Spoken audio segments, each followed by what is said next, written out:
ورد جنہوں نے کر لیا صلی علی محمد، لاج گناہ گار کی آپ کے ہاتھ میں ہے نبی، لاج گناہ گار کی آپ کے ہاتھ میں ہے نبی، بد ہے مگر آپ کا صلی علی محمد، صلو علی الحبیب صلی اللہ تعالی علی محمد صلی اللہ علیہ وآلہ وسلم۔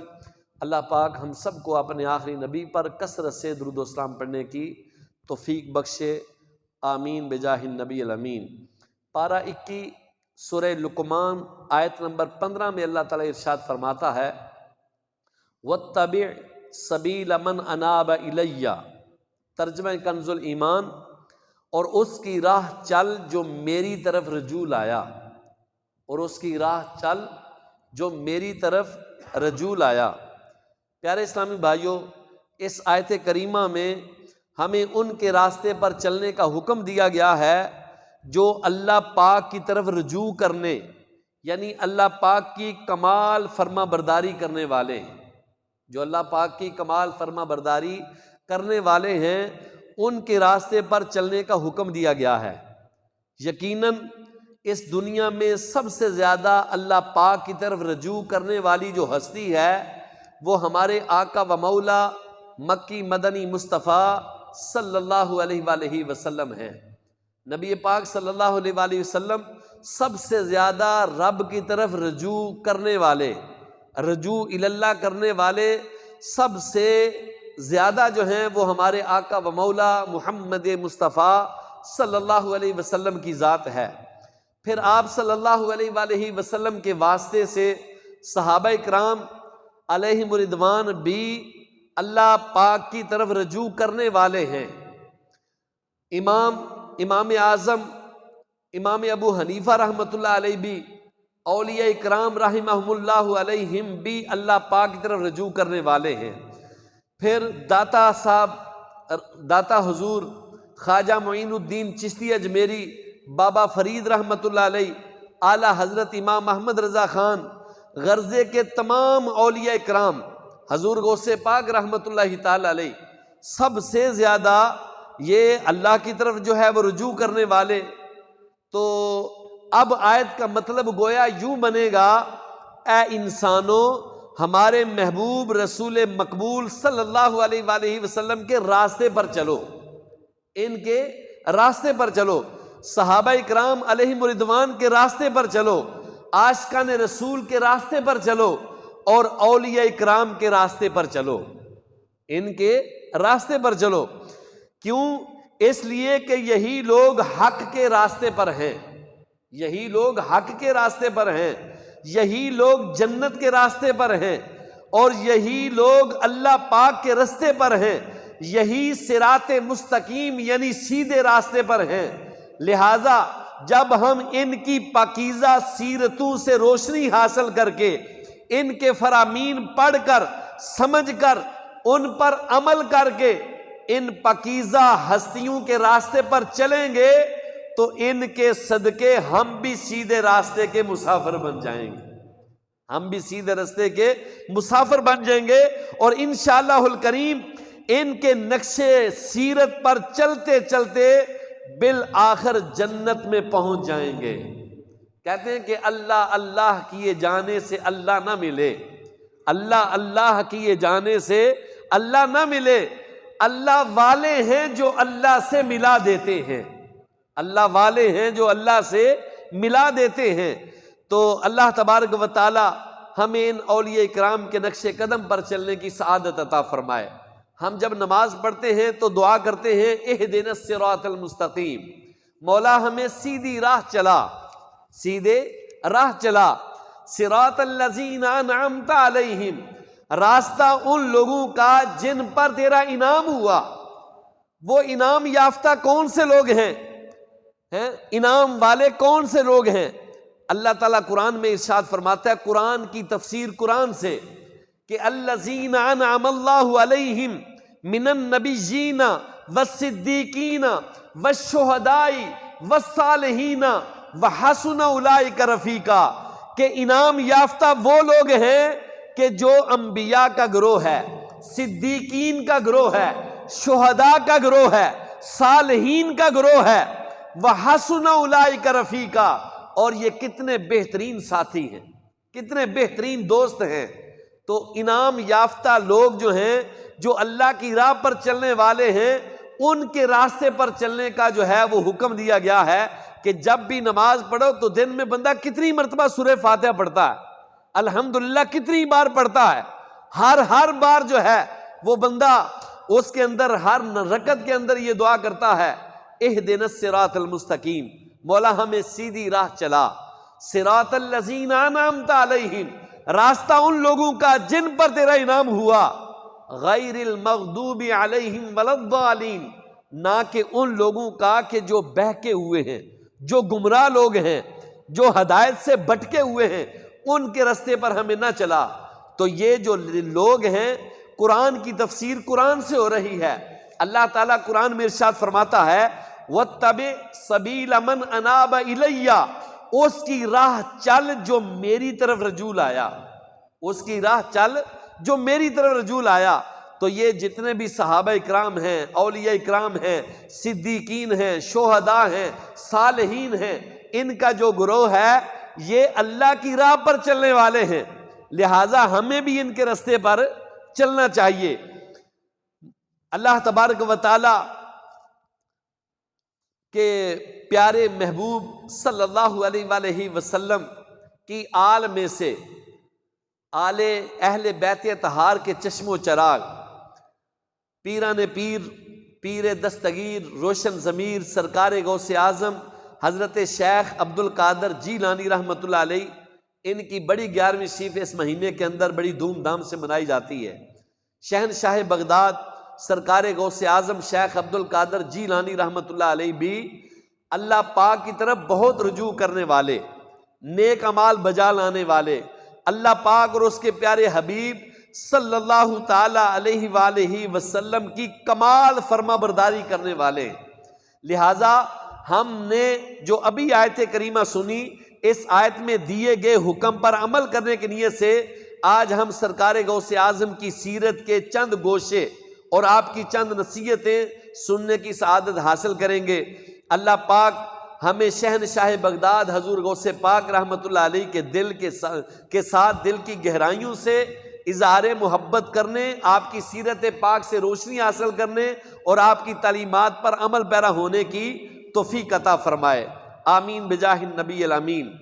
مرتبہ یوں تیرا خالق نے بڑھایا یا غوث، مرتبہ یوں تیرا خالق نے بڑھایا یا غوث، اولیاء کا تجھے سلطان بنایا یا غوث، میں نکما تو کسی کام کے قابل ہی نہ تھا، میں نکما تو کسی کام کے قابل ہی نہ تھا، مجھ سے بیکار کو تم نے ہی نبھایا یا غوث۔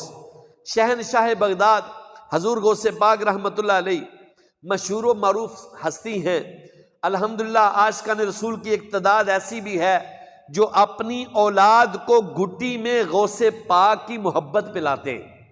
غوث اعظم رحمۃ اللہ علیہ کا نام پاک عبد القادر، کنیت ابو محمد ہے، محی الدین یعنی دین کو زندہ کرنے والے، اور غوث الثقلین یعنی جنوں اور انسانوں کے غوث، مددگار، یہ آپ کے مشہور القاب ہیں۔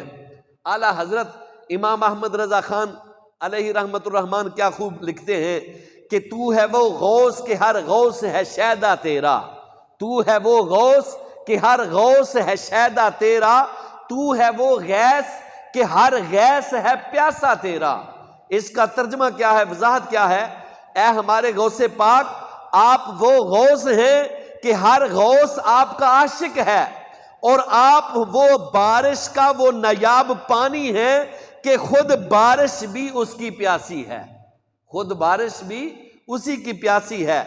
حضور غوث پاک شیخ عبد القادر جیلانی 470 ہجری کو جیلان میں پیدا ہوئے، آپ 91 سال اس دنیا میں تشریف فرما رہے، 561 ہجری میں آپ نے دنیا سے پردہ فرمایا۔ حضور غوث پاک رحمت اللہ علیہ ولیوں کے ولی ہیں اور پیروں کے پیر ہیں، پیر دستگیر ہیں، روشن ضمیر ہیں، اور سلطان الاولیاء ہیں، اولیاء کے آپ سلطان ہیں۔ جس طرح آپ رحمت اللہ علیہ کی ولایت بہت بلند رتبہ رکھتی ہے، اسی طرح علم میں بھی آپ بہت اونچے مقام کے مالک ہیں، اونچے مقام کے۔ آپ اپنے زمانے کے سب سے بڑے مفتی تھے، سب سے بڑے اپنے زمانے کے مفتی تھے، باقاعدہ فتوے لکھا کرتے تھے اور مدرسے میں پڑھایا بھی کرتے تھے، مدرسے میں آپ پڑھایا بھی کرتے تھے۔ آئیے حضور غوث پاک کی سبق آموز نصیحت یہ سننے کی سعادت حاصل کرتے ہیں۔ حضور غوث پاک شیخ عبد القادر جیلانی کی ایک کتاب ہے فتوح الغیب، یہ عربی زبان کے اندر ہے، اس کا ترجمہ جو ہے وہ لکھا گیا۔ اس کتاب میں حضور غوث پاک نصیحت کرتے ہوئے فرماتے ہیں ہر مسلمان پر ہر حال میں، یعنی دن ہو یا رات ہو، گرمی ہو یا سردی ہو، خوشی ہو یا غم ہو، مصروفیت ہو یا فراغت ہو، غرض جب تک جسم میں جان ہے، جب تک عقل بندے کی سلامت ہے، سانس چل رہی ہے، وہ فرماتے ہیں کہ ان تین باتیں مسلمان پر ہر وقت لازم ہیں۔ نمبر ایک، امر یمتثل، یعنی شریعت کا حکم اس پر عمل پیرا ہونا، شریعت کے ہر حکم پر عمل پیرا ہونا، یہ پہلی نصیحت ہے۔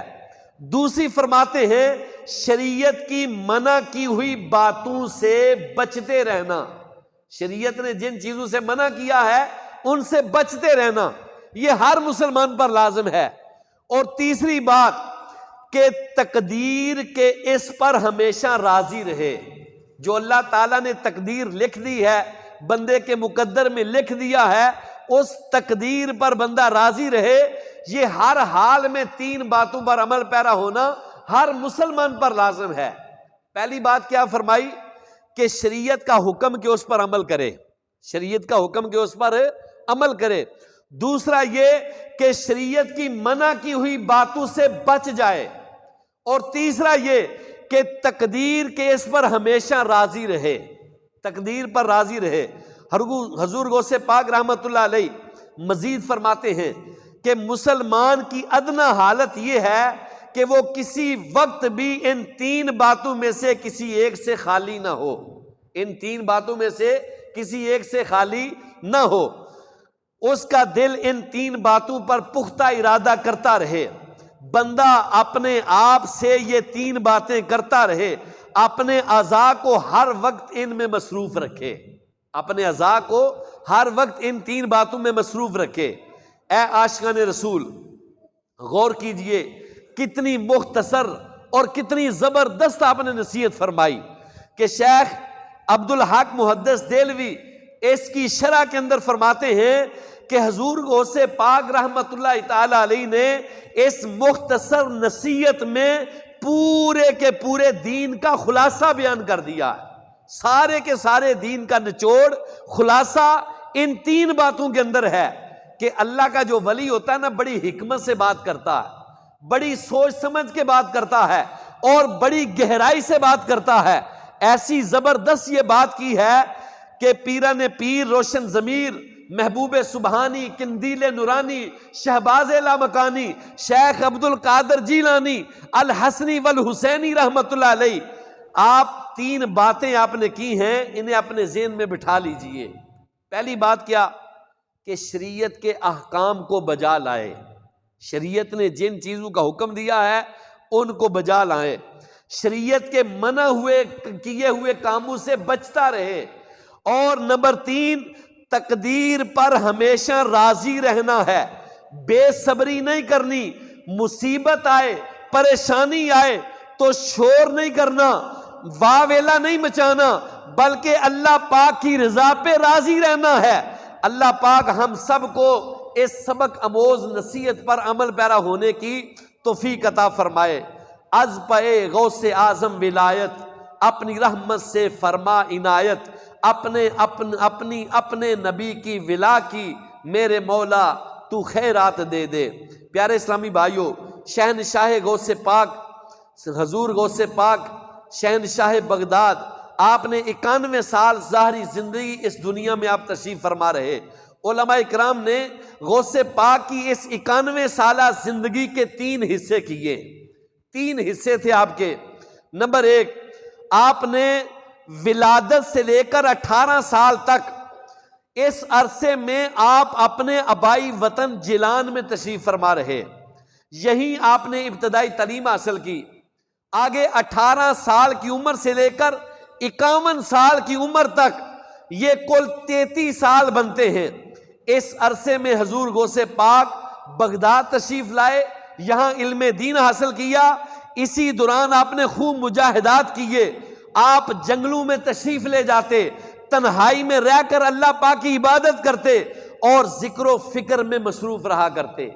33 سال، پھر 51 سال کی مبارک عمر سے لے کر 91 سال کی عمر تک 40 سال، اس عرصے میں حضور غوث پاک نے باقاعدہ درس و بیان کا سلسلہ شروع فرمایا، نیکی کی دعوت کو عام کیا، علم دین کی روشنی پھیلائی، ہدایت کے چراغ جلائے، لوگوں کو دین حق کی راہ دکھائی، سنتوں کو عام کیا، ہزاروں بٹکے ہوئے لوگوں کو سیدھے راستے کا مسافر بنا دیا۔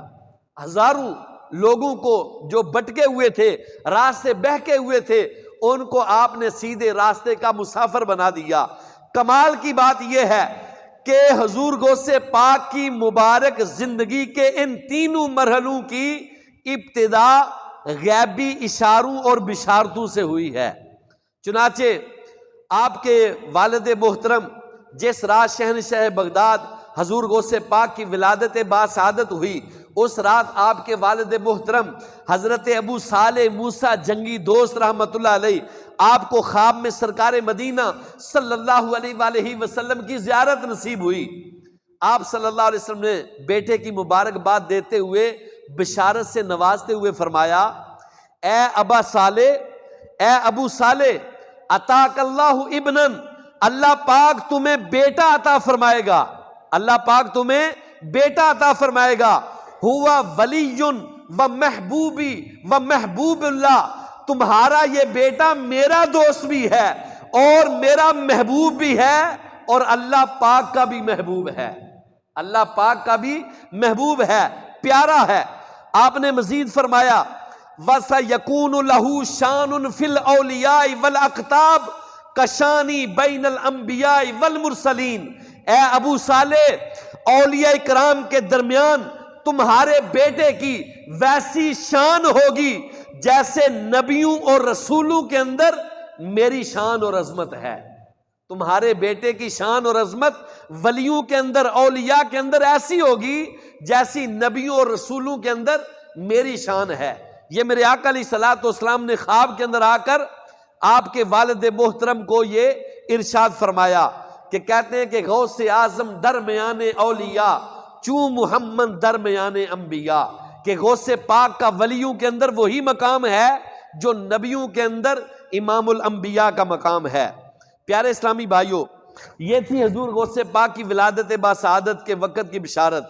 پھر جب 18 سال کے ہوئے تو ایک غیبی اشارہ یہ ملا کہ آپ خود فرماتے ہیں کہ حج کے دن تھے، ایک بار مجھے جنگل میں جانے کا اتفاق ہوا، اس وقت ایک بیل میرے آگے آگے چل رہا تھا، اچانک اس بیل نے میری طرف دیکھا اور کہا، اے عبد القادر، ما لہذا خلقتا، آپ اس لیے پیدا نہیں کیے گئے، آپ اس لیے پیدا نہیں کیے گئے۔ غوث پاک فرماتے ہیں کہ بیل کو یوں انسانی زبان میں باتیں کرتا سن کر میں گھبرا گیا، گھر لوٹ آیا، پھر اپنے گھر کی چھت پر گیا تو مجھے اپنے گھر کی چھت سے عرفات کا میدان نظر آیا۔ عرفات کا میدان، لوگ جو ہیں وہ میدان عرفات میں حاجیوں کو میں نے کھڑے دیکھا۔ اس کے بعد میں نے اپنی والدہ کی خدمت میں حاضر ہو کر عرض کیا، امی جان مجھے راہ خدا میں وقف کر دیجئے، چنانچہ مجھے بغداد جانے کی اجازت دیجئے تاکہ میں وہاں علم دین حاصل کروں اور نیک لوگوں کی زیارت کروں۔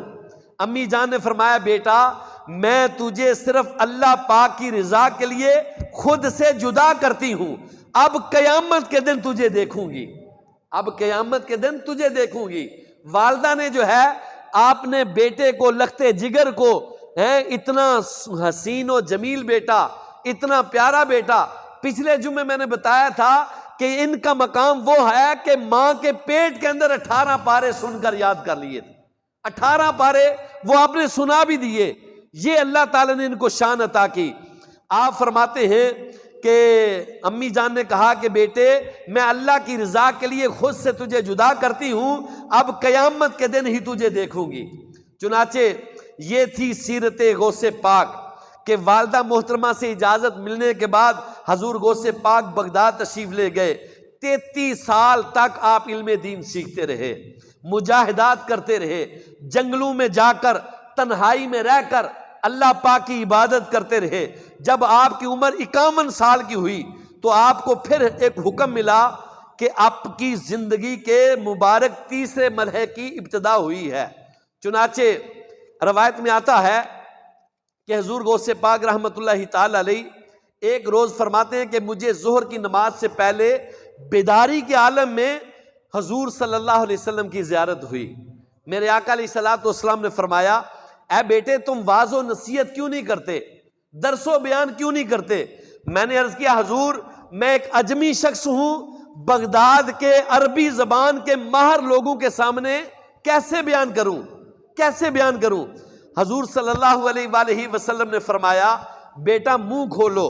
فرماتے ہیں میں نے منہ کھول دیا، آپ صلی اللہ علیہ وسلم نے 7 بار اپنا لعاب دہن میرے منہ میں ڈالا، 7 بار اپنا لعاب میرے منہ میں ڈالا، اور فرمایا کہ اب واز کیا کرو، لوگوں کو نیکی کی دعوت دیا کرو۔ حضور غوث پاک فرماتے ہیں پھر ظہر کی نماز کے بعد مجھے اسلام کے چوتھے خلیفہ امیر المومنین حضرت علی المرتضیٰ شیر خدا کرم اللہ تعالی وجہ الکریم کی زیارت نصیب ہوئی۔ آپ نے میرے منہ میں 6 مرتبہ لعاب دہن ڈالا، اپنا لعاب مبارک 6 مرتبہ ڈال کر فرمایا کہ واز نصیحت کرو۔ اس کے بعد سے حضور غوث پاک نے باقاعدہ درس و بیان اور نیکی کی دعوت دینا شروع فرمائی، اور 40 سال تک مکمل لوگوں کو نیکی کی دعوت دیتے رہے۔ آپ فرماتے ہیں کہ شروع کے اندر جب میں بیان کرنا شروع کیا تو 2-3 آدمی بیٹھا کرتے تھے، پھر آہستہ آہستہ لوگوں کا ہجوم ہونے لگا، لوگ دور دراز سے گھوڑوں، خچروں، اونٹوں وغیرہ پر سوار ہو کر بیان سننے کے لیے آیا کرتے تھے، اور آپ فرماتے ہیں اس وقت تقریباً 70,000 کا اجتماع ہوتا تھا، 70,000 کا اجتماع۔ یہ مائک یا ساؤنڈ کا وہ دور تو نہیں تھا، لیکن آپ کی یہ کرامت تھی کہ جو آپ کے قریب والا بات آواز سنتا تھا وہی 70,000 میں بیٹھنے والا اینڈ پر آخر والا بندہ اسی طرح آواز آپ کی سنا کرتا تھا۔ یہ اللہ تعالیٰ نے آپ کو کرامت عطا فرمائی تھی۔ کرامت وہ ہوتی ہے جو انسان کی عقل میں نہ آ سکے۔ تو حضور غوث پاک کے شہزادے شیخ عبد الوہاب فرماتے ہیں کہ حضور غوث پاک کی محفل میں بڑے بڑے علماء اور مشائخ حاضر ہوتے تھے۔ ان میں سے 400 بڑے علماء تو وہ تھے جو باقاعدہ کاغذ قلم لے کر آپ کے فرامین لکھا کرتے تھے۔ 400 علماء آپ کے واز کو لکھا کرتے تھے، بڑے بڑے علماء۔ شیخ عمر کیانی فرماتے ہیں کبھی ایسا نہ ہوا کہ آپ نے بیان فرمایا ہو اور اس محفل کے اندر کسی نے توبہ نہ کی ہو۔ آپ کا بیان سن کر لازمی کوئی نہ کوئی شخص توبہ کرتا، غیر مسلم کلمہ پڑھ کے مسلمان ہو جاتے۔ حضور غوث پاک خود فرماتے ہیں میرے ہاتھ پر 5,000 سے زیادہ غیر مسلموں نے اسلام قبول کیا ہے، 5,000 غیر مسلموں نے، اور 1,00,000 سے زیادہ فساق، فجار اور چور، ڈاکو، رہزن جو ہے انہوں نے میرے ہاتھ پر توبہ کی ہے، 1,00,000 سے زیادہ۔ یہ اللہ تعالیٰ نے مقام اور مرتبہ حضور غوث پاک کو عطا فرمایا ہے۔ اللہ تعالیٰ ہمیں بھی ان اولیاء کرام سے والہانہ محبت عطا فرمائے۔ ان کی زندگی جو ہے لوگوں کو دین کا علم سکھاتے ہوئے گزر گئی۔ آپ جو ہیں وہ مقام اور مرتبہ ہے آپ کا کہ آپ نے چوروں کو کتب بنا دیا، چوروں کو کتب بنا دیا۔